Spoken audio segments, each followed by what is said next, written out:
मुल्क में इस वक्त फस्ताहियत कानून और आइन की धज्जियां उड़ाई जा रही है। मेरा लीडर, मेरा कायद जो इस वक्त जेल में है, उनके सेहत के हवाले से भी बात करूंगा, पर पहले मैं अपने जो मेरे खैबर का एक लड़का है, कल उसको कत्ल किया गया है। इंफॉर्मेशन सेक्रेटरी साहब ने तो आपको डिटेल से बता दिया, लेकिन मैं यकीन से कहता हूं कि ये बेगुनाह होगा। और मैं अपने एक्सपीरियंस से बता रहा हूं, 9 मई में मुझे उठाया गया, मेरे ऊपर सैकड़ों FIR डाले गए, मुझे जेल भेज दिया गया। लेकिन इन्वेस्टिगेशन में मुझसे एक सवाल होता है कि आपने FC स्कूल जलाया है। अब मैं सोचने लगा, पुलिस अफसर कहता है कि क्यों सोच रहे हो? मुझे पता ही नहीं था कि FC स्कूल कहां पे है। मैं जेल होके आया हूं।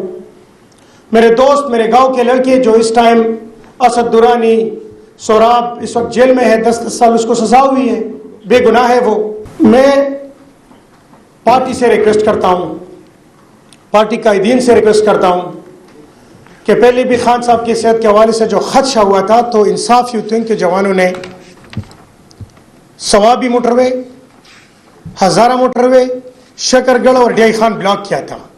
पर पार्टी के हुक्म से, क्योंकि इंसाफ यूथ विंग पार्टी का हिस्सा है और हम पार्टी कायदीन के हर फैसला हमें मंजूर है, हम उसको फॉलो करते हैं।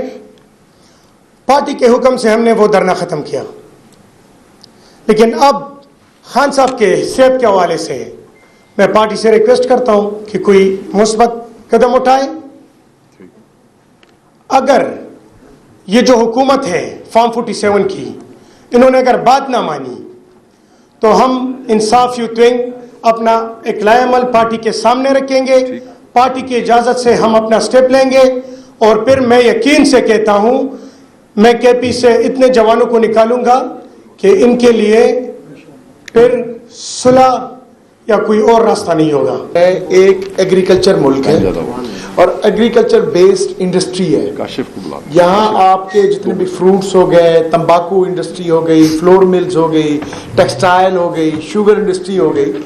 तो इस मुल्क में पिछले 75 साल में कोई एग्रीकल्चर पॉलिसी नहीं बनी, एग्रीकल्चर पॉलिसी नहीं बनी।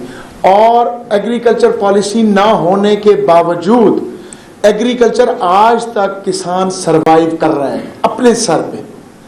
पहले जब प्राइवेटाइजेशन नहीं हुई थी तो उस वक्त सीड हो गए और मुख्तलिफ रिसर्च हो गई, तो फिर भी एग्रीकल्चर को एक सपोर्ट मिलता था। इस वक्त KPK की तो मैं बात नहीं करूंगा, यहाँ इतनी एग्रीकल्चर नहीं है जितनी हमारा पंजाब फूड बास्केट है। तो वहाँ काश्तकार के पल्ले समझे कच्चा रह गया है, उसके कपड़े उतार लिए गए। पहले सपोर्टिंग प्राइस मिलती थी, सपोर्टिंग प्राइस मिलती थी, काश्तकार सरवाइव कर लेता था। और जो वहाँ गवर्नमेंट पॉलिसी बनाती है कि जी इनको सपोर्ट किया जाए, वो क्या होती है कि वो शुगर इंडस्ट्री ले जाती है, खाद इंडस्ट्री ले जाती है, और वो डायरेक्ट इनडायरेक्ट फिर माफिया और कार्टेल्स को मिल जाती है।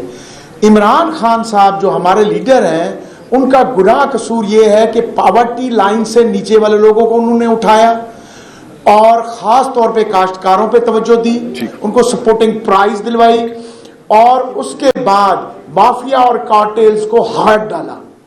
और इस मुल्क का निजाम इसलिए फेल है कि तमाम तर जो मालियाती इदारे हैं उनका रुख अमीरों की तरफ है। ये मुल्क वो है जो गरीब जो है अमीर को पाल रहा है, गरीब अमीर को, तनख्वाहदार तबका हो, मजदूर तबका हो, काश्तकार तबका हो, जो कमजोर तबका है वो माफिया और कार्टेल्स उसको चूस रहे हैं। मैं आपको ये बता देता हूँ कि इमरान खान साहब इस हवाले से ऑन रिकॉर्ड हैं, और जब इमरान खान साहब किसी चीज़ के हवाले से ऑन रिकॉर्ड हो जाते हैं, उसके बाद ये मैटर नहीं करता कि वकास अकरम क्या कह रहा है और इस पार्टी में कोई और क्या कह रहा है। इस पार्टी ने अपने कायद के विजन के मुताबिक हमेशा स्मॉल एडमिनिस्ट्रेटिव यूनिट्स को जो है वो प्रमोट किया है और कहा है कि ये एडमिनिस्ट्रेशन के लिए बेहतर है। और उसमें इमरान खान साहब मिसालें भी देते रहे कि पंजाब है 12-14 करोड़ का सूबा है और एक ही ख़ानदान उसके ऊपर बराजमान है, बादशाहतें बन चुकी हैं। तो इस हवाले से वो हमेशा वाजे रहे हैं। मगर याद रखिएगा, उसमें हर सूबे के अंदर माहौल जो है वो मुख्तलिफ है। स्मॉल एडमिनिस्ट्रेटिव यूनिट्स का मतलब सिर्फ सूबे नहीं है, कहीं पे आप डेवोल्यूशन के थ्रू, लोकल गवर्नमेंट के थ्रू भी उसको वो कर सकते हैं, और कहीं पे सूबों की डिमांड है उसको सूबों के हवाले से भी कर सकते हैं। तो yes, small administrative units as set by Imran Khan साहब, हम उसको वो करते हैं। बट जो आपने जिस तनाजुर में सवाल किया है, हम ये समझते हैं कि ये असम्बली जिसको हम कहते हैं कि ये चोर मैंडेट वाली असम्बली है, ठीक है जी। और जब ये 26वीं तरमीम पास इन्होंने कराई तो हमने क्या उज़र दिया था कि हम इसको नहीं मानते। हमने यही कहा था ना, इनके पास इख्तियार ही नहीं है आइन में तरमीम करने का, तो ये कौन होते हैं तरमीम करने वाले। तो ये कुलिया अगर उस वक़्त लागू था तो इस वक्त भी लागू है, इससे भी आगे चले जाते हैं। यही हमारा फ़लसफ़ा है छोटे सूबों के हवाले से। मगर इस पे, इस तनाजुर में और इन हालात में कोई भी फैसला इमरान खान साहब से मुलाकात किए बगैर या इमरान खान साहब की कंसेंट के बगैर नहीं लिया जाएगा। As simple as that.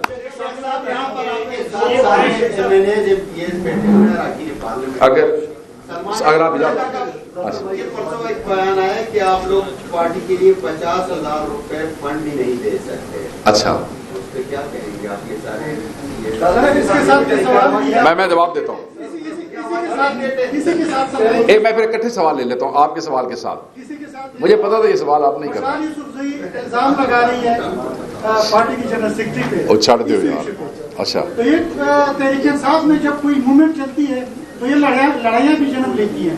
Vibrant party है ना, हरकत में बरकत है, हरकतें होती हैं तो बरकतें होती है ना।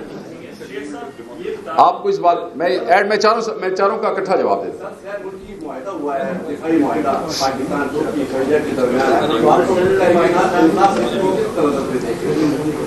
शेख साहब ये बता दें कि जो 27 सितंबर की फाइनल कॉल है, इससे पहले हमने देखा था कि अली अमीन वेटापुर साहब 3 दफ़ा इस्लामाबाद गए थे।